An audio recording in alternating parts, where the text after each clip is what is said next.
Señor Manuel Cuesta Murúa, es cierto, Cuba nunca ha padecido una crisis como la actual, ni siquiera en el periodo especial entre el año 1989 y 1995. Ahora parece vivirse al borde del abismo e infortunadamente esto no es una exageración. Antes de comenzar con la reflexión, yo les quiero pedir a ustedes una experiencia de vida, personal o cercana, que ilustre para la gente que nos escucha, que nos ve o que nos lee, con algo real la magnitud de las necesidades en Cuba. Podría resumir la experiencia de vida, de un día cotidiano, a partir de las experiencias de gente en el entorno. No de mi experiencia personal, sino de gente en el entorno, porque preocupa. Todos estos días, probablemente, quizás con mayor sensibilidad a partir de lo que está sucediendo. Cabe decir mayor sensibilidad en nosotros, casi habría que entender de que estamos a flor de piel con todo lo que está pasando ahora mismo en Cuba. Pero todos los días, y esto lo resumo en un personaje cubano, todos los días Liborio recoge las historias dramáticas de mucha gente que no tiene qué comer, mucha gente que no tiene dónde dormir, mucha gente a las que no le alcanza el salario mínimo para sufragar siquiera lo que necesita para alimentarse en un solo día. Lo ilustro con el salario mínimo en Cuba es 2.400 pesos cubano. Con el nivel de inflación en el que nos encontramos y con una moneda depreciada, la que un dólar equivale a 500 pesos, se imaginarán que no se puede comprar casi nada. Y por eso uno choca diariamente. Ayer chocaba con una persona que yo estaba tratando de comprar aquí le llaman coquito, un dulce que es hecho a partir de la masa de coco con azúcar. Yo lo compré y la persona, una señora mayor, se me acerca y me dice, mijo, ¿tú crees que me puedas comprar uno? Y eso es absolutamente doloroso, sufrir eso. Y eso lo vemos a diario. La situación, cuando uno camina por la ciudad, cuando uno camina por la calle, yo camino bastante, uno se encuentra con todas estas historias, ¿no? Destruye realmente cualquier capacidad de frialdad. El hombre más frío o la persona más fría se sentiría muy mal frente a ese paisaje y ese espectáculo que vemos diariamente. Una madre escribió una carta abierta a Cibercuba, que es un medio de comunicación alternativo, y dice, yo soy cubana, vivo en Cuba, sobreviviendo día a día, y tengo unas ganas inmensas de que esto se acabe, de que el pueblo coja valor y se tire para la calle a ver si hay un cambio, a ver si hay un respiro. Yo traigo a colación este caso porque da la impresión de que el diálogo que propone el gobierno de Cuba a los Estados Unidos no contempla de modo alguno la inclusión de la sociedad civil. Uno se pregunta si se puede lograr una solución verdadera a la crisis cubana sin la presencia de aquellos que la padecen día a día. Definitivamente no. Definitivamente no se puede lograr. De hecho, el resultado que estamos viendo hoy, la crisis acumulada desde el punto de vista humano, desde el punto de vista humanitario, tiene la misma raíz, pero estamos hablando de dos dimensiones de un mismo problema. Y desde el punto de vista estructural, es resultado de mantener al margen a la población cubana y a la sociedad cubana. De modo que para solucionar la crisis no se puede plantear una nueva crisis marginando al sujeto fundamental de este proceso. El diálogo primero es con la ciudadanía cubana, no con el gobierno norteamericano. Hay que dialogar con el gobierno norteamericano, definitivamente. Hay que negociar, eso es parte de las herramientas de las relaciones internacionales, pero debe ser primero con los cubanos. Y en este momento en que se cierra ese ciclo histórico, la apuesta en lo que estamos haciendo desde el Consejo para la Transición Democrática en Cuba es esto. Vamos a poner la mesa y vamos a dialogar sobre todos los problemas y vamos a negociar en la dirección que es fundamental. Una pregunta personal para ustedes dos. Señora Alina Bárbara, usted protesta cada 18 de mes en la Plaza de Matanzas. con un cartel que pide libertad para los presos políticos. La justicia cubana ha pedido 4 años de cárcel para usted. ¿Qué peligro encarna usted para la seguridad del país? Ciertamente estoy en un proceso legal por el cual la Fiscalía pide 4 años de privación de libertad, pero no creo que sea exactamente por pedir la libertad a los presos políticos. O sea, yo cometí un pecado muy grande y es tratar de pensar con cabeza propia y de decir lo que pensaba en un país donde el valor absoluto al cual se le rinde culto es a la obediencia. Es imposible que una persona desde cualquier nivel académico o social trate de desmontar el discurso del poder. En Cuba realmente la obediencia se impone primero sutilmente a través de la educación doctrinal, a través a veces de familias que cuidan qué decimos, que no nos busquemos problemas, y después se pide y se exige con menos sutileza cuando comienzas a ser incómodo para el poder. Entonces, este es el segundo proceso legal en el cual he estado involucrada como acusada. El primero fue hace 3 años y fue por un delito, o sea, he tenido como delito de desobediencia, y actualmente es por una acusación muy falsa de atentado contra un oficial de la policía que en realidad me golpeó a mí. Pero eso es lo habitual en Cuba, que los procesos sean farsas, que no se permita a las personas ejercer sus derechos ciudadanos, porque Cuba actúa exactamente al margen de su propia constitución. Es una constitución que está dividida en 2 partes irreconciliables entre sí. En una dice que el sistema político es de partido único y que el partido está por encima de la sociedad y el Estado, y en la otra parte de la constitución dice que los ciudadanos tienen derecho a expresar sus ideas libremente, a manifestarse de manera pacífica y una serie de derechos más que no son aplicables. De hecho, hace 6 años que la Constitución fue aprobada y las leyes habilitantes de esos derechos no han sido aprobadas, ni lo serán. Es imposible. O sea, el sistema político es un Frankenstein que está compuesto por 2 partes que no son viables entre sí. Y por eso es que Cuba pasa de un estado totalitario a una abierta dictadura con una represión cada vez mayor sobre el pensamiento diferente, sobre la disidencia y en general sobre cualquier tipo de acción de protesta ciudadana, sea por los apagones, sea por una cuestión explícitamente política de petición de cambios o de transformaciones, pero siempre la solución va a ser represiva. Manuel Cuesta Murúa, usted es historiador. ¿Podría explicarnos por qué en Cuba no hay un estallido social como se ha visto en los casos de México, en Colombia, en Chile, por citar solo algunos? Un destacado disidente escribe que el embargo que provoca, cómo no, un daño económico directo, es a la vez una barrera que fortalece al inmovilismo, debilita a la oposición y distorsiona la percepción de la realidad, dificultando así la posibilidad de un cambio genuino. Lo realmente eficaz, dice este disidente, sería que Cuba contara con fuerzas políticas con peso real, pero esto parece imposible y no por causa del embargo. ¿Cuán cerca está este análisis de la realidad? Yo comparto, y esto es mi perspectiva personal como historiador y como politólogo, no en este caso como representante de una concentración. Yo comparto esta perspectiva. En realidad, y cuando uno mira la experiencia histórica y los procesos históricos, lo que pasó recientemente en Irán es una prueba. Cuando los regímenes autocráticos, autoritarios, utilizan la amenaza exterior, el complejo de plazas sitiadas, el efecto directo es paralizar a la sociedad, independientemente de que tenga un conflicto con esa sociedad.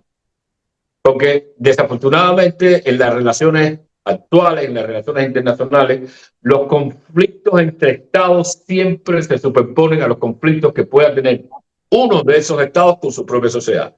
El tema del peligro externo. Y lo real es que el gobierno cubano se ha estructurado como un régimen de excepción intentando normalizarse en el proceso, pero el origen es un régimen de excepción que se parapeta y se defiende de una amenaza exterior. Ese es 1959, 1960, 1961, 62. Eso estructuró al régimen, utilizando la coartada nacionalista, básicamente para frenar cualquier intento de articulación interna. Luego es un régimen que se organiza hacia el futuro como régimen totalitario.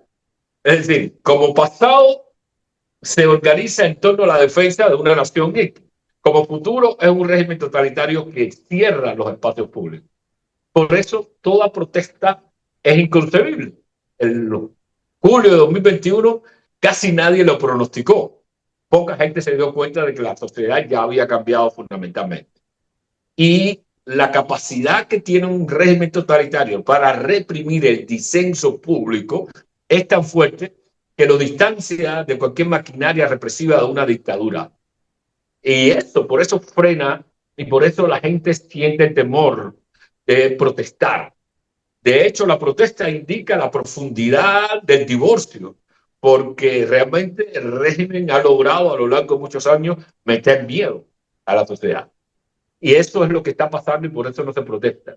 Pero la amenaza exterior juega su papel, definitivamente, y coincido con esta perspectiva. Yo utilizo en mis conversaciones recientes sobre el tema el mismo caso de Irán. Cuando el bombardeo israelí y norteamericano por el tema nuclear en Irán, la sociedad iraní, que está habituada a protestar, estaba en silencio. Las protestas vinieron luego, después, cuando la amenaza exterior desapareció del horizonte. Es decir, hay una intuición social de que no es productivo siquiera tener un conflicto con un Estado cuando éste logra utilizar la amenaza exterior para congelar o frenar disenso interno. Por eso, ahora mismo se pone un poquito más complicado frente a este conflicto geopolítico. Vuelve a desplazarse, el gobierno logra desplazar el conflicto hacia los Estados, sacándolo del conflicto fundamental que tiene con el país, porque tiene un conflicto con todo el país inmerso. A propósito, en parte de lo que usted dice, hay ojos y corazones cubanos, dentro y fuera de la isla, que ven con buenos ojos la intervención de los Estados Unidos. ¿Cuál es vuestra mirada? Para nada. Definitivamente no creemos absolutamente que una intervención de los Estados Unidos de tipo militar vaya a significar la solución del asunto. Y esto despejando el análisis del modelo venezolano, despejando el análisis de lo que pasó. Así, no es productivo. Siempre digo que la legitimidad política de cada país se fundamenta en su propia historia. La historia de Cuba funda la legitimidad política en la idea de la nación, de defender la nación. Eso es un elemento fundamental para cualquier cosa que se considere legitimidad política. Segundo, la legitimidad de la oposición parte del uso de recursos pacíficos para tratar de cambiar. Por lo tanto, apelar a la violencia política, aunque sea de cirugía menor, la menos invasiva posible, va a destruir la posibilidad misma de continuar la democracia o pasando por encima de esto. Yo siempre recuerdo, nosotros tenemos un triple conflicto, un conflicto como nación. Hay que completar la nación cubana. Un conflicto como país. La infraestructura básicamente no existe. Y un conflicto de Estado. Es decir, la noción y la maquinaria del Estado no está pensada ni concebida para el ciudadano, sino para reprimir al ciudadano. Ese triple conflicto no puede ser con una fórmula aparentemente sencilla de sacar una cúpula para. Y eso va a envenenar el proceso de transición. En la historia de Cuba, entiendo que en 1959 se explica con 1902, 1906 y las tensiones de 1934. Eso llevó a 1959 porque alimentó la ira de una minoría violenta y cuando las minorías deciden utilizar toda su violencia, desarticulan a las sociedades. Por eso yo creo que llamar a una intervención, entiendo y camino por las calles, converso con mucha gente que lo piensa por su desesperación, eso lo entiendo. La desesperación lleva a cualquier solución. pero la desesperación es vulnerabilidad también, no solo material, sino psicológica. Y la fortaleza justamente de una sociedad viene a partir del momento que entiende que no todos los recursos valen para lograr sus metas y sus objetivos. Y en ese sentido, yo creo que tengo una conversación permanente porque no estoy asombrado de que el patriotismo cubano esté en sus horas bajas. Esto se debe al gobierno cubano, obviamente. La responsabilidad mayor de que el patriotismo cubano esté en sus horas bajas, no tanto y no solo por la gente que dice que hay que invadir, sino por la indiferencia incluso de mucha gente ante la posibilidad misma. Yo creo que eso hay que revertirlo si queremos construir una democracia real. Por eso yo digo, este es el minuto en el que, cerrado el ciclo del nacionalismo revolucionario duro, tenemos la posibilidad de empezar a construir un nacionalismo democrático, suave, inclusivo, en el que la realidad de la nación nazca de su diversidad y su pluralidad y de un Estado realmente democrático que responda a los intereses de la ciudadanía. Es un tema complicado y complejo que ha salido a relucir ahora y para el cual hay que tener mucha conversación con la gente para asumir los caminos, las vías que a algunos nos parece las más apropiadas y viables para llevar a la transición democrática en Cuba. Respecto a una posible intervención de los Estados Unidos, yo debo decirle que no creo que esa intervención ocurra.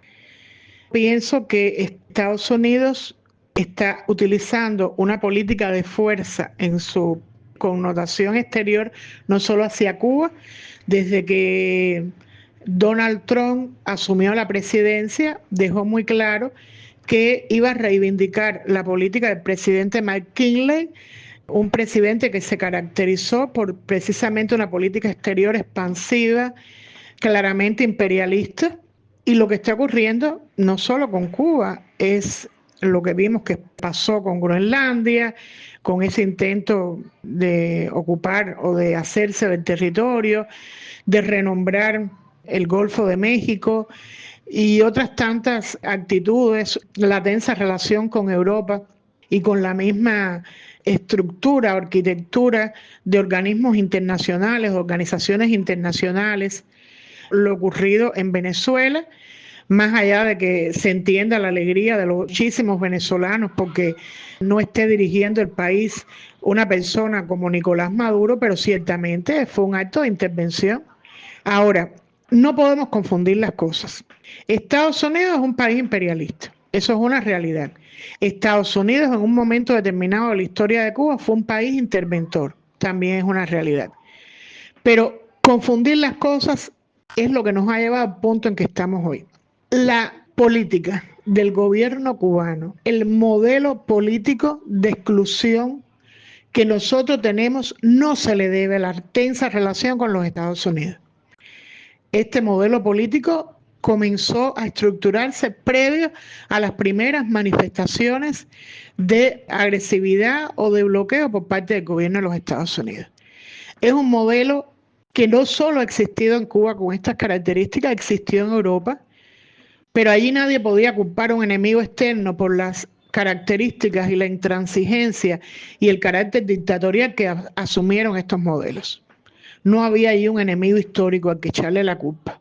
Entonces acá no podemos hacer lo mismo. De lo que aquí se trata es de poder separar, por un lado, la política hegemónica que quiere desarrollar la administración de Donald Trump en toda el área del Caribe y en general a nivel internacional, y otra, las características propias de un modelo político de partido único que aquí en Cuba ha generado situaciones muy similares a las que también motivó en los países europeos donde ese modelo implosionó en los 90. O sea, se necesita que las personas a la par puedan pedir, por ejemplo, que no ocurra una intervención en Cuba, una intervención armada. Eso debe ser evitado en cualquier país, no solo en Cuba, en cualquier país. Las agresiones armadas contrarían el derecho internacional, promueven condiciones beligerantes globales tendientes a futuros conflictos que hay que evitar. y que el mundo ya ha vivido. Eso es una cosa. Otra muy diferente es cegarnos a la realidad de que en Cuba internamente la gente ya lleva mucho tiempo padeciendo represión, padeciendo una miseria espantosa, que ha pasado de aquella pobreza digna que vivimos en las primeras décadas a una pobreza extrema en condiciones de una vulnerabilidad y de una pobreza tremenda en sectores sociales como los jubilados, los ancianos, que hoy por hoy en Cuba se están muriendo de hambre por políticas fallidas del Estado cubano, que han depauperado la economía nacional, que han destruido el poder adquisitivo de nuestra moneda, que han dolarizado la economía cubana, sobre todo en aquellos sectores del comercio donde no todas las personas pueden acceder, creando condiciones de enorme desigualdad social, de desprotección absoluta por parte del Estado, con políticas que han llevado a que a nivel de la clase trabajadora, que es una gran clase social en Cuba, yo creo que la mayor parte de la población puede estar incluida dentro de esa categoría de clase trabajadora, no pueda vivir de un salario, no pueda vivir del fruto de su trabajo, tengan que prácticamente una parte importantísima de la población emigrar para poder ayudar a la familia, para poder tener acceso a una vida mejor. En Cuba las cárceles están llenas de presos políticos, se están convirtiendo escuelas en prisiones. Si al principio de la revolución los cuarteles se convirtieron en escuelas, ahora está pasando lo contrario. Las escuelas se están convirtiendo en prisiones. El disenso es perseguido. Las personas que están presas no han sido por acciones vandálicas, ni han sido por acciones armadas. En Cuba el pueblo no tiene armas, porque desde el principio del proceso las armas fueron recuperadas, le fueron quitadas a las personas. Entonces, de lo que estamos hablando es de protestas pacíficas, no se admite la protesta ciudadana. Y yo sí creo en el valor de la protesta no violenta. Por ejemplo, mi estimado amigo Manuel Cuesta Morúa tiene otra perspectiva. Yo también pienso que todos los resquicios legales que existan, al igual que Manuel pienso, pueden ser aprovechados para tensionar, para presionar por cambios. Pero no basta eso, porque el poder en Cuba se ha blindado constantemente desde el punto de vista legal. Y los pequeños resquicios que existen se van cerrando en la medida en que ven que eso puede ser aprovechado por la ciudadanía. Entonces, de lo que se trata es de combinar el aspecto legal de la lucha con el aspecto de la presión cívica, de la alternativa de la protesta no violenta como manera de hacer escuchar nuestras voces, porque aún así las voces de los cubanos y las cubanas de esta isla son opacadas por personas que a veces de buena fe, otras veces no, pero a veces de buena fe piensan que en Cuba el diferendo entre estados, el Estado cubano, el Estado norteamericano, es la principal contradicción que existe. Y no es así. La principal contradicción es interna y es la contradicción entre un Estado absolutamente cerrado al cambio, absolutamente negado a una transformación positiva de la sociedad, a un Estado absolutamente opuesto a que Cuba transite a una democracia y una ciudadanía desprotegida y necesitada de esos cambios. Y necesitada, como dice mi querido René Fidel González García, profesor de Derecho de la Universidad de Oriente, expulsado por su pensamiento crítico, él siempre dice, nuestro horizonte es la democracia. Pero la democracia depende de nosotros, no depende de que Estados Unidos la imponga. Mucho más porque en estos momentos, dentro de los propios Estados Unidos, el gobierno de Donald Trump no creo que sea el paladín excepcional de la democracia. Esto es un problema de los cubanos. La democracia es un problema nuestro, pero sí necesitamos apoyo internacional, de todos los países. No podemos permitir que se siga opacando, que se siga invisibilizando la cuestión interna de esa contradicción entre el Estado cubano y una ciudadanía desprotegida que lo interpela, y el diferendo entre Cuba y los Estados Unidos, porque también es muy cierto que ese diferendo ha sido utilizado notablemente y a lo largo de los años por el gobierno cubano para justificar sus errores internos, sus desastres voluntaristas en la economía del país y justificarlos diciendo que todo es culpa del bloqueo. Que hay una incidencia de la política exterior de sanciones más que bloqueo. Yo diría que es más justo hablar de sanciones, porque bloqueo, cuando tú vas a una tienda y hay pollo norteamericano y hay paquetes de azúcar provenientes de los Estados Unidos, tú tienes que decir que exactamente bloqueo no es la palabra exacta. Sanciones sí. Y esa política de sanciones que en efecto daña, no ha sido ni remotamente la responsable del desastre al que ha venido a parar la economía cubana y la sociedad cubana. Entonces nosotros necesitamos que el mundo mire hacia Cuba, pero no solo que mire, que defienda la soberanía, muy bien, que levante su voz porque Cuba no sea agredida, también me parece bien. Yo no quiero una agresión para mi país, pero que no se quede ahí, que haga más, porque lo necesitamos. El problema cubano es interno y es de vieja data. Y eso no puede seguir siendo olvidado por el mundo. Yo estoy llamando desde los Países Bajos, desde Holanda.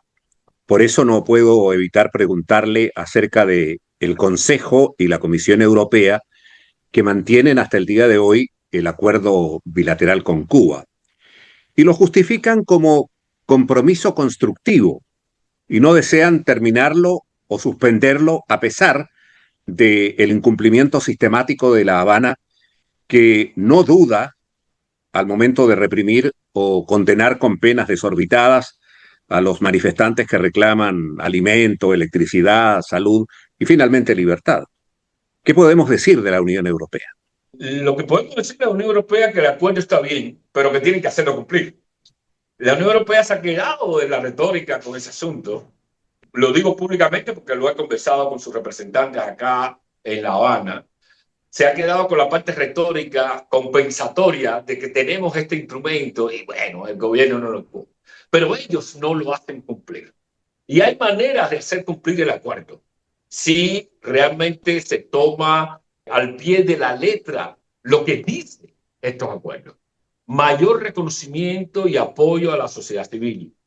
Miren, yo ando diciéndole a los diplomáticos que a la sociedad civil y a la oposición política hay que tratarla con visión de Estado, como si nosotros fuéramos lo que debemos ser, parte de una concesión del Estado cubano, aunque no estemos en el gobierno.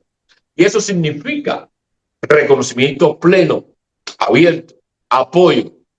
Significa no incentivar al gobierno cubano allí donde el gobierno cubano no cumple, porque al revés de lo que debe ser, le dan recursos al gobierno cubano bajo la promesa de cumplir, en vez de verificar si el gobierno cubano está cumpliendo para entonces darle ayuda al gobierno cubano. Hay que invertir ahí un poco los términos. Es decir, utilizar básicamente esto como las herramientas que da el mismo acuerdo de diálogo y cooperación. Pero pasa básicamente también por decirle al gobierno cubano, estos son actores legítimos con los que nosotros vamos a conversar, vamos a apoyar y vamos a seguir. Y por lo tanto, es lo que dice la letra. Si la Unión Europea hace eso, otro será el resultado, aun cuando el gobierno cubano se ponga molesto, porque hay que entender que te tiene que molestar por algo, ¿no? No debe estar siempre contento con que se le pase la mano. Y en ese sentido es mi mensaje a la Unión Europea, público ahora, y también de manera privada, se los he dicho en conversaciones e intercambios.